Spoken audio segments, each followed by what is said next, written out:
Edward. Thank you so much for joining me today. Thanks, Prateek. I'm happy to be on. Um, you have uh, you obviously have published a lot, and you invest at the earlier stages, pre-seed to seed.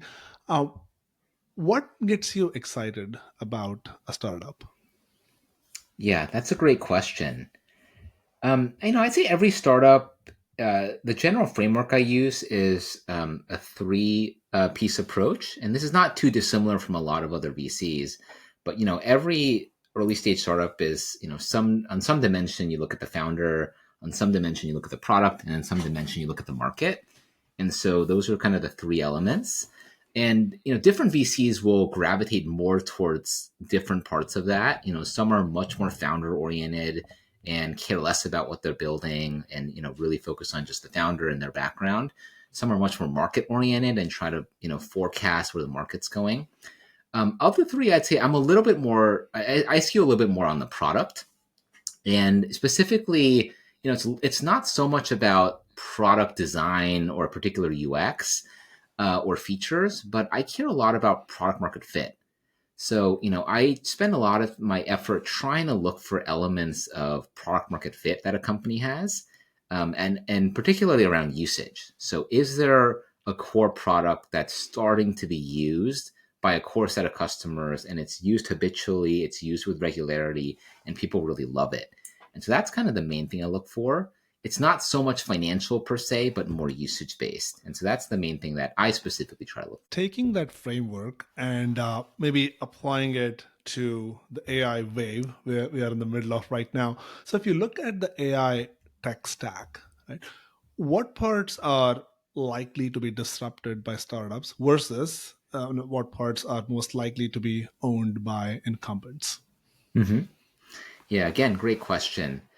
Um, if you look just generally at how technology industries evolve over time, and this is not specific to AI, but more broad, incumbents tend to have two very distinct advantages, right? One is in distribution.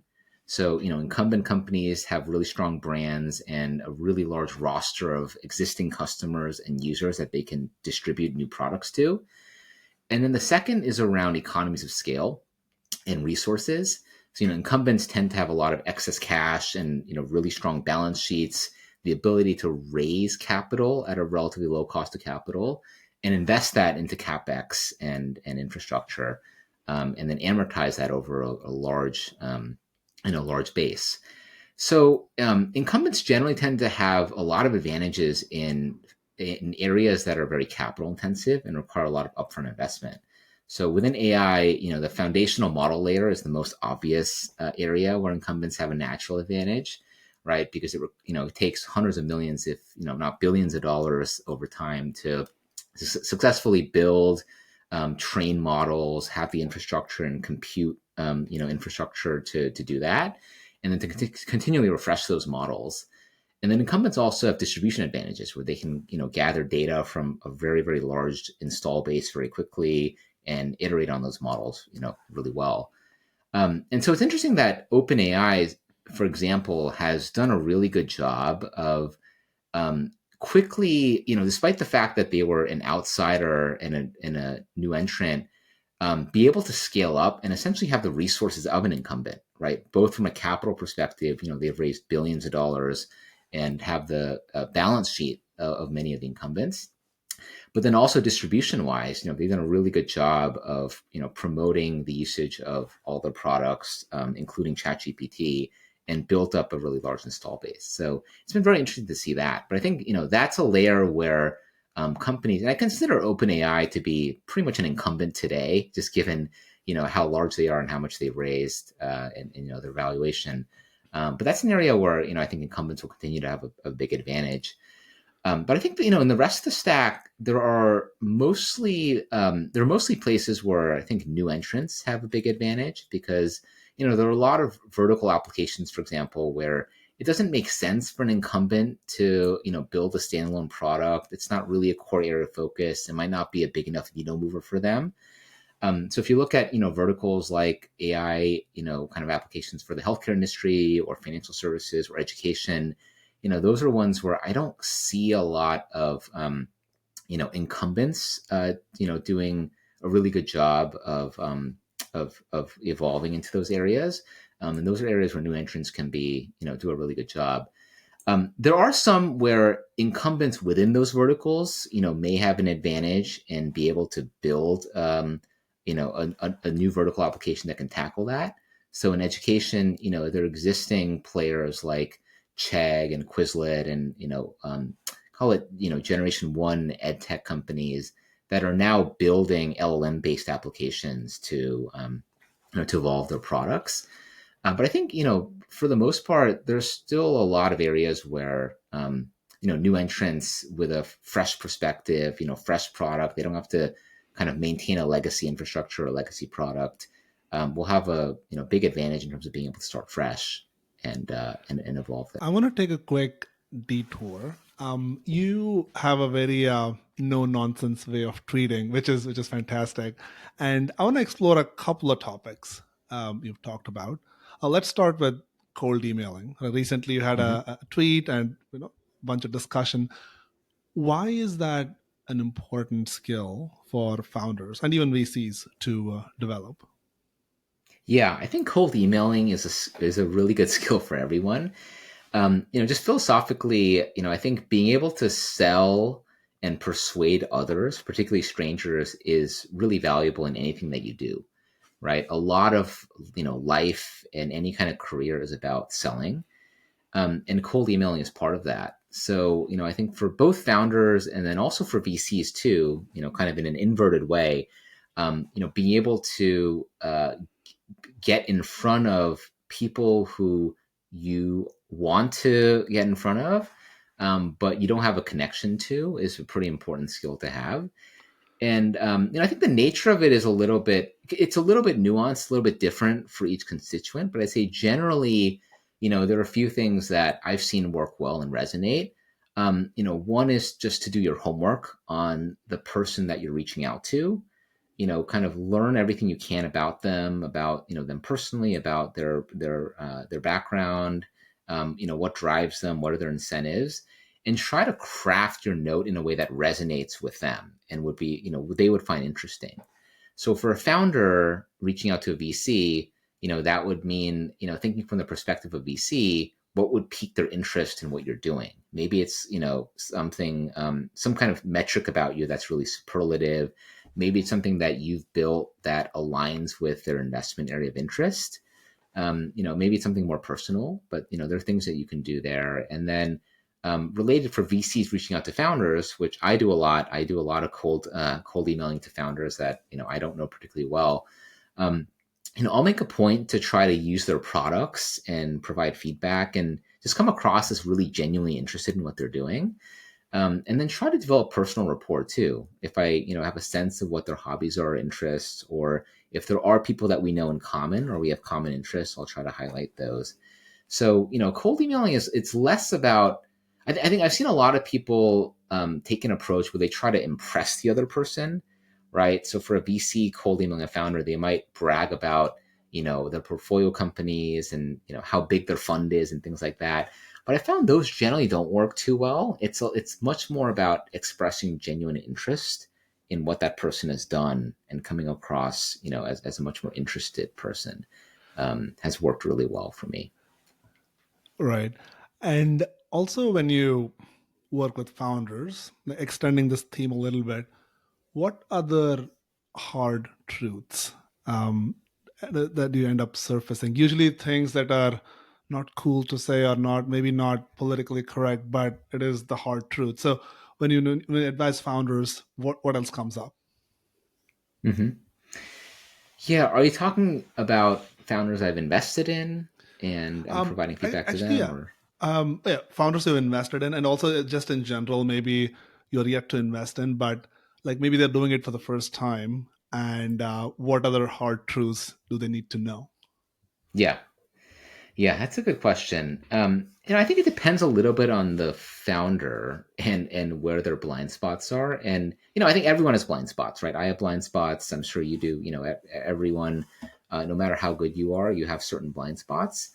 So part of what I try to do with founders is, yeah, it's about striking a delicate balance because as VCs, it's not our job to manage founders or manage companies. My perspective is it's up to the founder to really own their particular company and their team and their roadmap, and you're trusting that they have the capability to do it. I never want to be in a position where I'm dictating what they need to do. But I do sometimes try to give, genuine feedback that can be hard to hear if I, see a blind spot or have a different perspective than they might. Sometimes it depends a little bit about on the nature of what that is.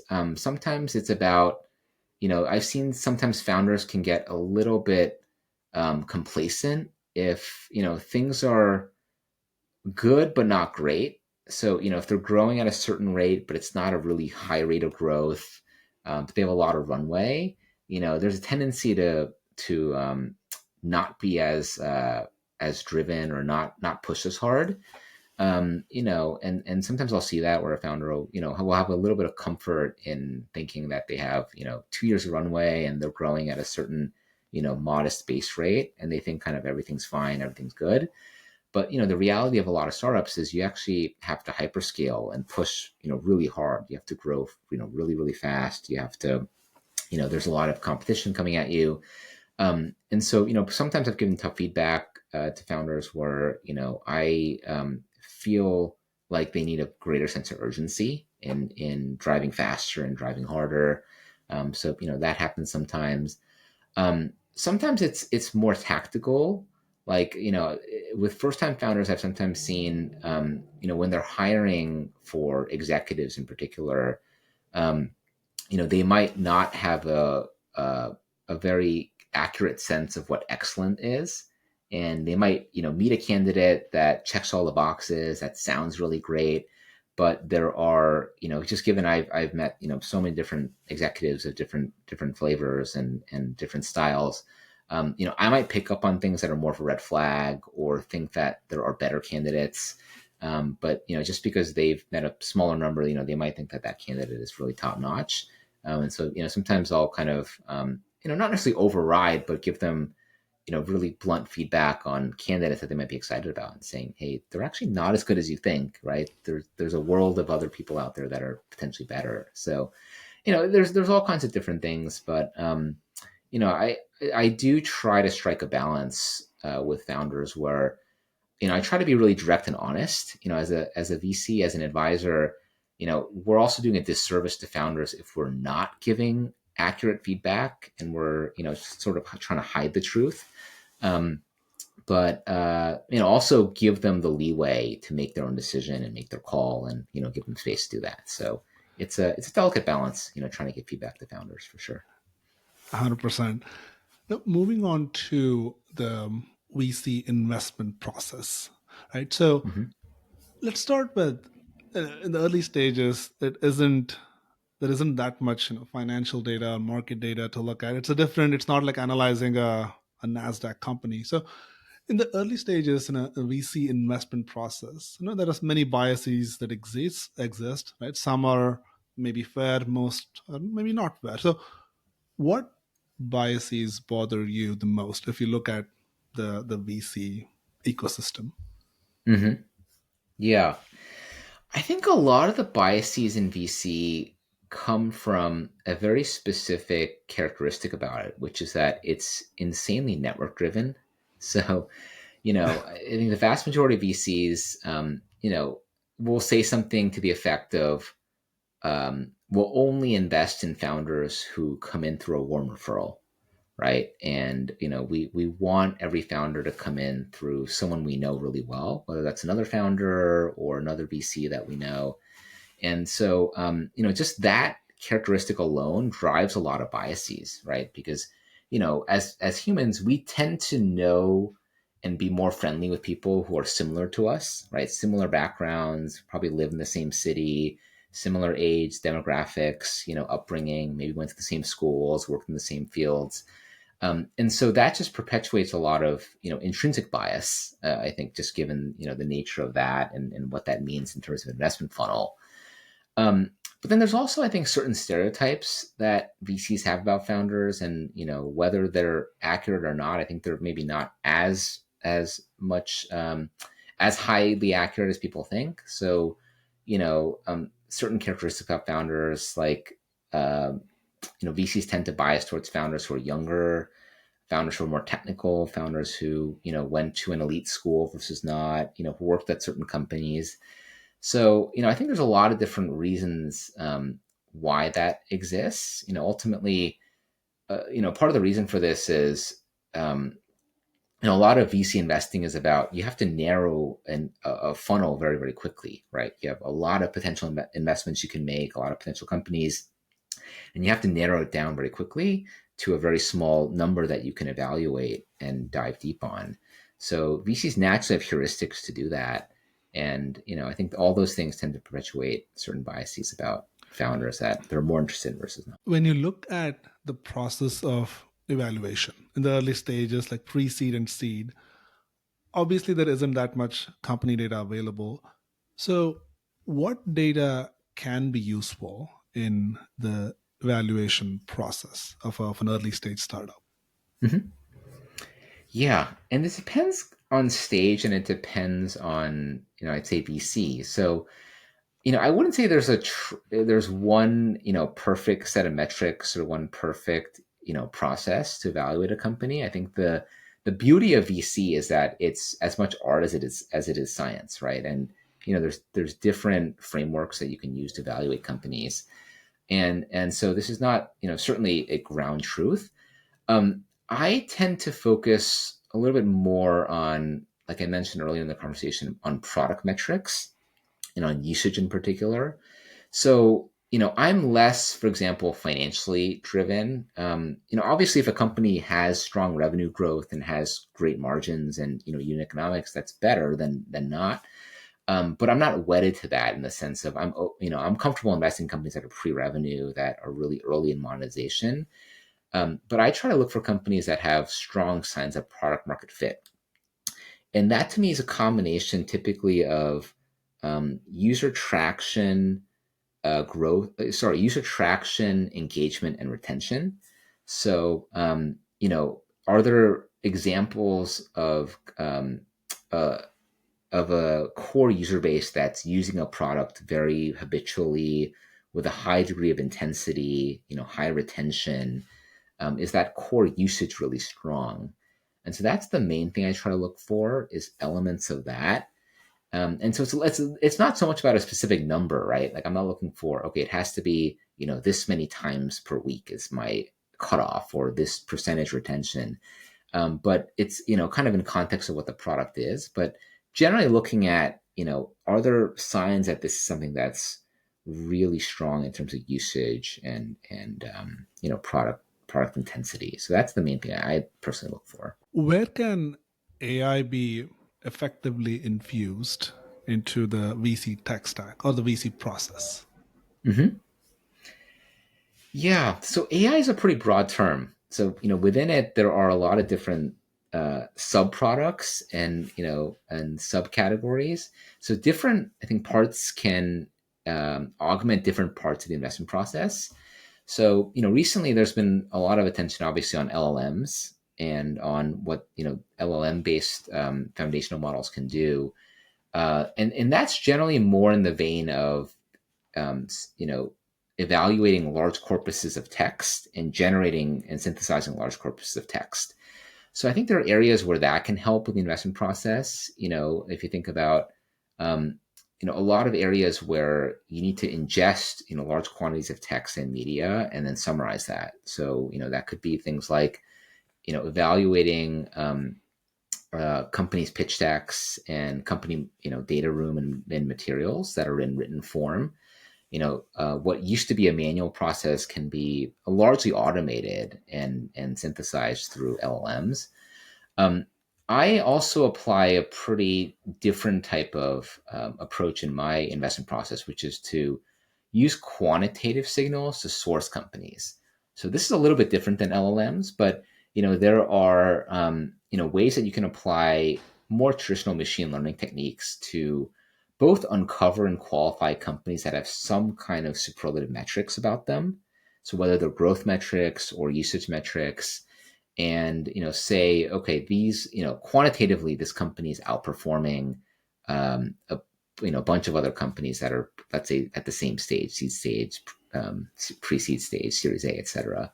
So there are a bunch of things that I do around that are more quantitative, more time series based, and more for sourcing and evaluation. So there's a lot of different ways that I think technology and AI can leverage an investment process. And depending on the specific type of AI it is, there's different parts where it'll be more applicable. I want to touch upon a couple of themes that you've either invested in or you've talked about. So let's start with robotic process automation in the AI era. Obviously, UiPath is a shining example of RPA, big success, went public. It's fantastic. But in the AI native era, what what does a great company do? Like, what does it look like at the seed stage? Mm-hmm. Yeah, I think generally speaking, great AI companies do a few things right. One is to build some kind of product differentiation that is very unique to that particular company and their data set and their processes. So no, not just an API call to an LLM, but doing a lot more on top. That's not just UX.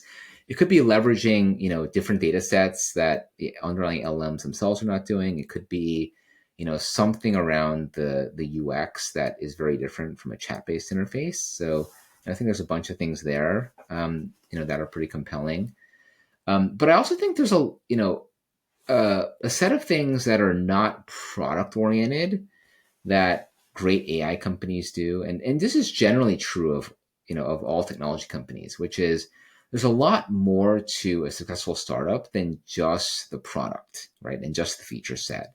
There's a lot of execution that's required on messaging, that's required on marketing, sales, customer success, pricing, etc. Things that are a little bit separate from the product, but that can differentiate and really help drive success. And I think that's going to become more and more important in a world where, a lot of software and by extension, a lot of AI products will, I think, increasingly become more commoditized at the feature level in the sense of, it's going to become easier and easier for products to be replicated, right? The base set of features, the base, kind of functionality that a lot of these apps do, they're not that hard to replicate and rebuild, and you can do that with greater efficiency. But there's a lot of execution that goes into building a brand around marketing, around positioning, around pricing, around all the execution behind the scenes. That I think that's actually going to be what sets a lot of companies apart, and it's already setting a lot of companies apart in certain verticals that are more commoditized. Right. So it's interesting because that's an area where traditionally VCs have not focused as much, in terms of trying to differentiate products. We've been historically much more, technically oriented, much more product oriented, where we, think about what features, someone has that someone else doesn't have, or what kind of technical advantage some company has. But I think it's going to become much more of an execution advantage and what that means in terms of driving differentiation. And that means just, we have to evaluate companies a little more holistically than we used to, where product is one part of, a lot of other constituents that are really going to help drive company success. Right. And do you think that AI agents will replace all the RPA products, or will they exist side by side, or is that a completely different category? So, what do you think of the AI agent wave we are seeing? Yeah. I think we're still really early in the AI agent wave. I think a lot of the innovation to date has been more around, automating one particular process, right, or one particular workflow, and specifically, generally around either synthesizing large corpuses of information, or generating net new information from an existing training set. So on the RP side, I think there are I think we're not quite at the point where more complex, multifaceted of interactions and multifaceted workflows are automated to 100% accuracy and trusted yet. I think we can get there, and this is, I think generally a broad trend around AI agents that I'm really excited about. On the consumer side, everyone has this notion of an AI travel agent or an AI tutor that's more general purpose. They haven't really been built yet. There's a little bit too much complexity in present day to build a really successful one, but theoretically, it's totally possible. And I think that'll happen more and more. And so on the RP side, I think we'll see a lot more. I don't know if we'll ever get to the point where it's fully automated and there are no humans in the loop. That's what you're asking. I'm not sure yet, but I think there's way more than what we can do today. You mentioned consumer, and just looking back, there was a time when consumer was everything. Everyone loved it. We invested heavily in it. And obviously, over the last decade or so, enterprise has become more prominent. But if you look at consumer AI opportunities, what are you seeing in the market? Like, what's exciting to you, and what do you think can become big? Yeah. And I think it's going to be an evolution. I think today, the most obvious opportunities are ones where there's a natural chat or conversational interface that used to require a trained human operator, but can be automated through multimodal LLMs. So, I'll point to a few really obvious and specific examples. One is in language learning. So there are now a series of companies that are building language learning bots, essentially, that are vocal. So they're conversational and voice based. So traditionally, the issue with language learning was it was really, really hard to practice conversation, right? Which is actually the way that you need to get fluent in a language and conversational. You have to practice speaking it to a native speaker. So back in the day, there used to be a series of companies that were trying to build marketplaces with humans, where they would try to hire a bunch of native speakers of, let's say, Mandarin Chinese. They tried to hire a bunch of people in China or Hong Kong to go into this marketplace and chat live with people in the West, and they could practice Chinese or practice English, etc. It was a really hard problem to solve, right? From an economics perspective, it's costly to do that, and you have to synchronize everything and manage a large population of supply and demand.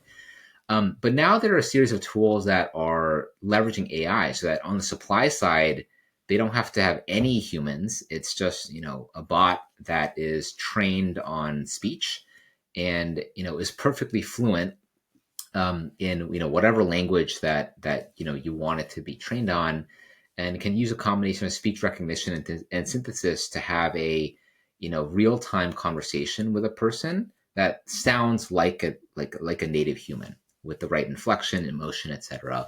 So that's one specific example. There are things around AI tutoring and education that are similar to that.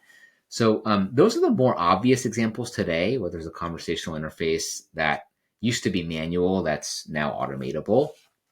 But I think over time, I'm personally excited about a world where there's going to be much more agency that an AI application has to take actions on behalf of a user, oftentimes in the background. So, the whole concept of agents and, agents for different tasks, it hasn't been developed as much today for a variety of different reasons that are more technical. But I think over time, there will be much more, examples of agents that have more potential to take a wider breadth of actions. And we as people have a high degree of trust in those. And so that's a world where I'm personally really excited about, having an agent that could be, an assistant for travel, for, in the workplace, note-taking and scheduling, all kinds of different tasks where, they're not just synthesizing information for you, but they can take actions on your behalf. And that's a pretty exciting field. You mentioned language learning. So let's extend that to all learning and actually all of education. Historically, edtech has been it's a tough sector because if you go to sell to schools, the budgets are tight, it's regulated. If you try to sell to students, they don't have money, the churn is high. So, is AI unlocking any net new opportunities in edtech, and what do those opportunities look like if they exist? Hmm.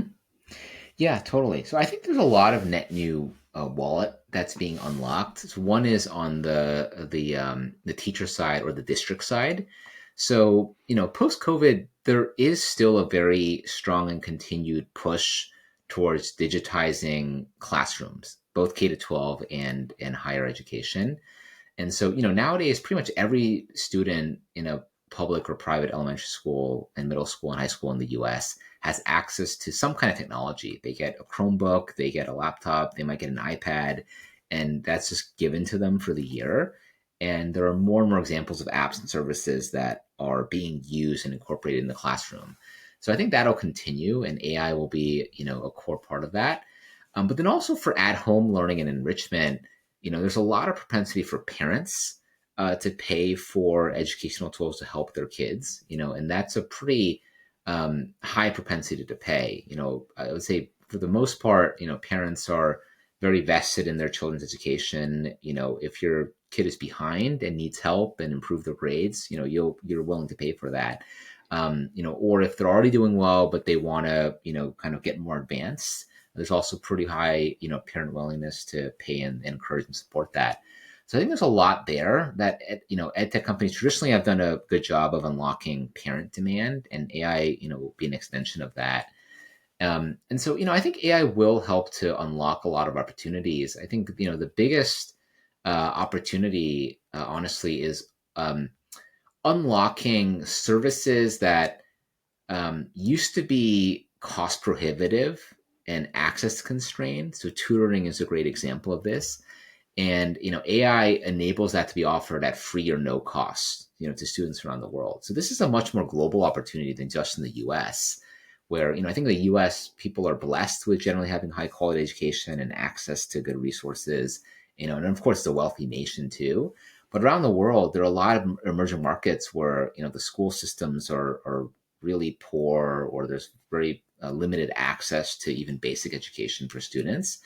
But if they can, have a free service through AI that's available on their mobile device, and it's 24/7, and it's very low cost or free and high quality, I think that can do a lot to improve educational standards and provide access to a lot of knowledge and services for kids around the world. I have one last question before we go to the rapid fire round. Mhm. Uh, what technological breakthroughs in AI are you most excited about right now, specifically from the lens of, hey, that's going to unlock net new seed investments for us? Yeah. Yeah, I think it's a little bit of a rehash from earlier in our conversation, but I'm still, continue to be really excited about the potential for agents in particular. Like I mentioned before, there's been so much attention brought on automated services and and automated, call it information synthesis and generation, right? Most of the AI tools today are very specific in terms of taking a large corpus of data and then analyzing it and summarizing it, or generating something similar, right, based on a prompt. But I think there's a whole new world that's still not yet really unlocked around AI applications taking action on behalf of a user. And that's still in its infancy, but that has, I think, the strongest potential, right? Think about just all the tasks that can potentially be automated. Just think about all the times that you're clicking around different applications on your, phone or on your laptop. That should all be automatable, right? Or the vast majority of it should be automatable, because they're pretty, rote, repetitive actions that a decently trained agent should be able to do on your behalf. And so I think there's a world of productivity unlock that can come from that. That's really exciting. It's a pretty broad, thing, but I'm, pretty excited about that. I'd say that's the main thing that I'm still keeping an eye out and really excited about in terms of development. With that, we're at the rapid fire round. I'll ask a series of questions and would love to hear your answers in 15 seconds or less. You ready? Mm-hmm. Sure. Yeah, All right. go for it. Question number one. What's your favorite book? My favorite book is called Poor Charlie's Almanack. It's a book that is a collection of writings and speeches given by Charlie Munger. So Charlie Munger, who was at Berkshire Hathaway running it alongside Warren Buffett, the late Charlie Munger, he died recently. And I just love his outlook on life and investing. You know, for someone who was so successful, he had a really high stature, he had a very down to earth personality, very witty, dry sense of humor, and very simple view on life, which I really appreciate. So I just, I always come back to it from time to time. And, it reminds me to simplify a lot of things in life, which I really like. Yeah, I'm a big fan of Charlie Munger, especially there are a bunch of YouTube videos with his best moments, like his quips and like one-liners. I really enjoy watching that. Yeah. Um, Also, just the bookshelf behind you, I love that. I love the collection, the look here. So fantastic. All right, next question. What has been an important but overlooked AI trend in the last 12 months? Yeah. I think one that's been a little bit understated, but I think is really important, is how much AI is being leveraged or can be leveraged internally within companies to make them much more efficient from an operational perspective. Right. So all the attention I think has been around new AI products and services that are being launched externally, right, and being sold to other companies. But there's been a ton that's also happened behind the scenes around AI enabling organizations to become much more efficient. So, one of the trends that's really both potentially scary but also exciting is the concept of AI developers. So, there are a couple companies that are trying to build this now, but there's a world where, in theory, you could imagine most, if not all, the software development that's being done for most companies can be automated and done through AI instead of a human developer. I don't know if that's actually going to happen. There's a lot of nuance behind software development that I think is hard to automate, but I think there's a lot more that can be done than is being done now, which is around code generation of very simple blocks. And that's a really interesting area because you can imagine a world where you no longer have to hire 30 engineers when you're Series A to build the net new feature of your product, right, or Series B. You could potentially get all that done with maybe one or two or zero engineers. And so it's a very interesting hypothesis around can we get to a world where just companies are much more efficient from a headcount perspective, just given how much AI can be leveraged to automate what used to be manual processes. And that's something that hasn't, it's been stated a little bit, but I think it's been more understated versus a lot of the external developments that have happened in the industry. What's the one thing about early stage investing that most people don't get? Yeah. So this is something I think a lot of people do get, but I'd say isn't stated enough, which is how critical sourcing is. So, investing is some combination of sourcing, meaning finding new investments, picking, winning, and helping to build and support investments. So, those four things. And there's a lot of emphasis put around picking and winning, but I think there's a lot less that's traditionally been emphasized around sourcing. But sourcing is what drives everything else. Meaning, even if you're a great picker, you win and charm founders really well, and founders love working with you. If you're not seeing the best companies and the best deals, everything else is kind of irrelevant because you're not going to build a great portfolio. So, and this has been true for me where I put a lot of my emphasis in my firm around making sure that I'm sourcing great opportunities, seeing great things at the top of the funnel. And I think a lot of, VCs should be reminded that that's really critical and the foundation on which everything else is built. What separates great AI products from the merely good ones? Yeah, I think it's actually less about AI. So I have a little bit of a differentiated or maybe more controversial opinion on this. I actually think that incremental feature development is less relevant in AI, just because one, um, features can be copied so quickly, and then two, there comes a point at which incremental improvements in features or speed or cost are fairly incremental to the average customer. and a lot of software products become commoditized. So I think actually what matters more and more is an execution on all these other dimensions that are not product related, meaning marketing, sales, customer success, all these other things that are more business oriented. And I think that's actually what separates great from good, where it's not just about building the best feature set or slightly better product than everyone else, but it's more around execution, around distribution, go to market, retention, all those things. And so, that's kind of what makes a great company versus just a great product. What have you changed your mind on recently? I used to be much more adverse to low gross margin AI companies. As you know, a lot of AI companies today, at the application level in particular, are pretty low gross margin because they have very high compute and inference costs, a lot of which is passed on to OpenAI. But my view on that has changed a little bit. I recently come across a few where the gross margins have improved significantly in just a period of a few months, and there's a lot more nuance to it. So, what happens actually a lot of times is there are AI applications that are freemium. So, they have a massive base of free users that are being subsidized by a very small percentage of paying users. And the actual gross margin on those paying users is very, very high, but they just have a big long tail of free users that are dragging that down. So, and as time goes on and they improve their pay conversion, that can dramatically improve their overall blended gross margin. So this is one of those metrics that, I think a lot of people have a very simplistic view on, where they say, oh, I will never invest in a product that has negative gross margins, or, that has really low gross margins. When in reality, there's a lot more nuance to it. And so I've become much more, accepting of companies that, on the surface might look like they have a certain, unit economic profile that's weak. But I do a lot more work to uncover why that is and whether there's a positive trend behind the scenes. That's actually a good one. I think I've heard that reason a number of times, where gross margin is like used as a reason to not do some more homework. But I think there's a lot more to it, and I think Yeah. that's a great point. All right, Yeah. next question.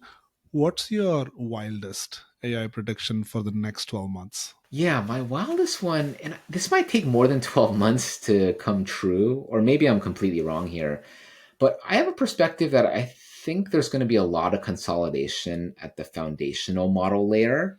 We're starting to see some of that, right? There are one or two players that are that seem to be struggling, and there are a few that are starting to get acquisition interest and get acquired.